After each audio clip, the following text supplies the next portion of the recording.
Salam guru penggerak, tergerak, bergerak, menggerakkan.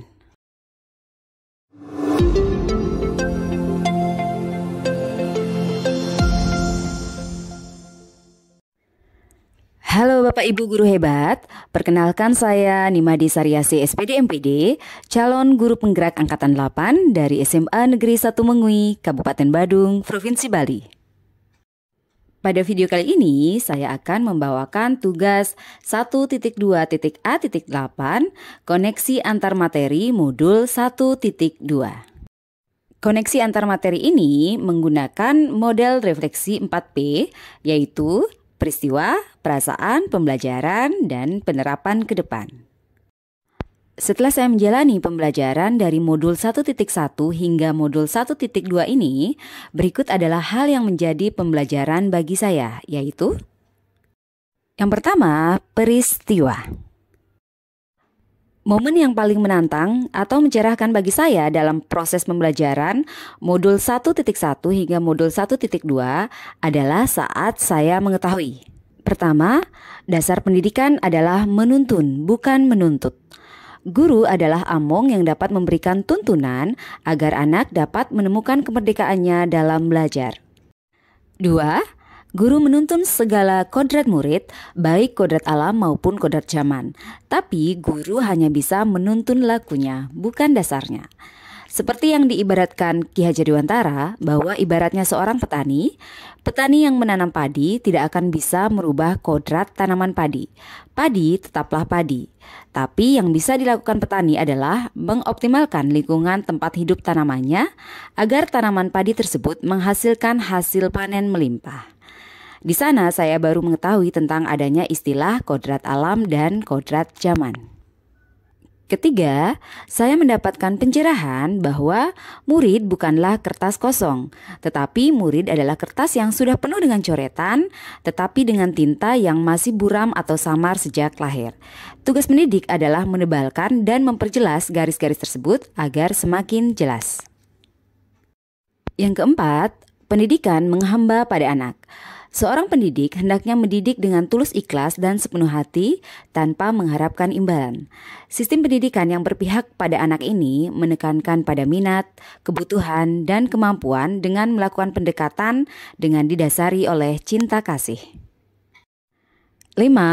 Murid bukan objek pembelajaran, melainkan subjek pembelajaran.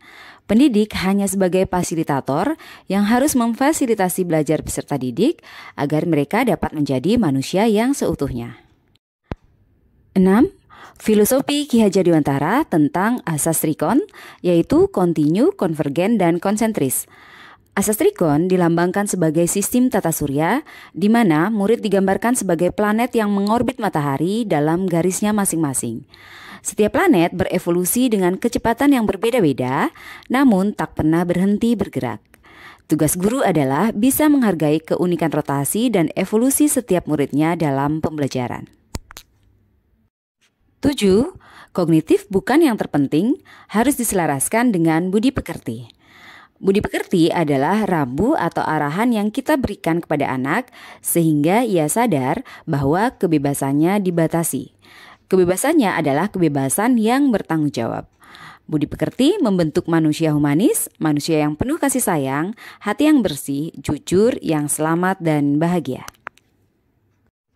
8. Makna lebih dalam dari semboyan Ki Hajar Dewantara yang selama ini hanya sering saya dengar dan ucapkan tapi tidak sepenuhnya mengerti artinya, yaitu Ingarso Sung Tuludo, di depan memberi contoh, Ingmadia Mangunkarsa, di tengah membangun semangat, dan Tutwuri Handayani di belakang memberi dorongan. Sedangkan yang menjadi tantangan bagi saya adalah saat penerapan pada aksi nyata di kelas. Kaitan antara modul 1.1 dan modul 1.2 yang saya pahami adalah dua modul tersebut saling mendukung satu sama lain karena dua-duanya pada akhirnya memberi pemahaman untuk mewujudkan pembelajaran yang berpihak kepada siswa.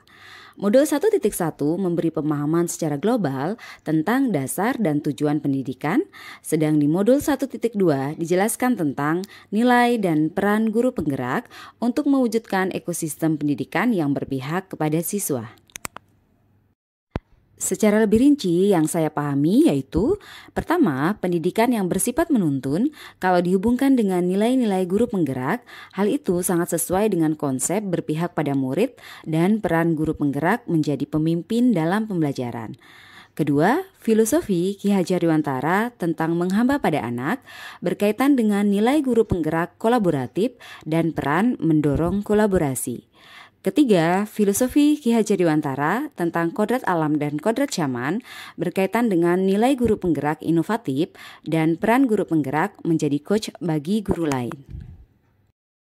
Keempat, filosofi Ki Hajar Dewantara bahwa murid adalah subjek bukan objek pembelajaran berkaitan dengan nilai guru penggerak mandiri, berpihak pada murid, dan reflektif, dan peran guru penggerak mewujudkan kepemimpinan murid atau student agency.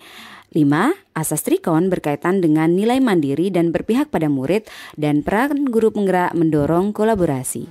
6. Budi pekerti berkaitan dengan nilai mandiri dan peran guru penggerak yaitu mewujudkan kepemimpinan murid atau student agency dan menggerakkan komunitas praktisi. 7. Semboyan Ki Hajar Dewantara berkaitan dengan semua nilai guru penggerak yaitu mandiri, reflektif, kolaboratif, inovatif, berpihak pada murid dan semua peran guru penggerak yaitu menjadi pemimpin pembelajaran, menjadi coach bagi guru lain, mendorong kolaborasi, mewujudkan kepemimpinan murid dan menggerakkan komunitas praktisi. Model refleksi yang kedua yaitu perasaan. Saat momen itu terjadi, saya merasa seperti bagaikan menemukan setitik cahaya terang di antara jalan kegelapan yang selama ini dilewati. Sekarang saya menjadi anak ayam yang sudah tidak kehilangan induknya lagi berkat cahaya terang yang terpancar. Saya merasa mendapatkan banyak ilmu dan pencerahan terkait dengan fungsi dan peran kita sebagai guru. Model refleksi yang ketiga yaitu pembelajaran.